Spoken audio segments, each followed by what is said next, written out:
ये ऐसा क्यों होता है कि जनरल वाले भी है और एससी एसटी भी है?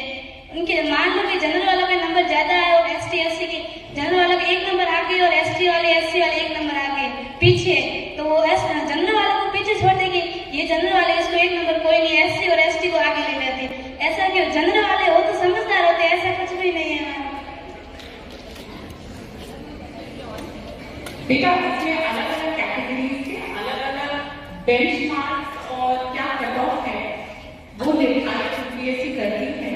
इसमें रिजर्वेशन एंड रिलेटेड क्वेश्चंस का अलग ही इसमें पहलू है।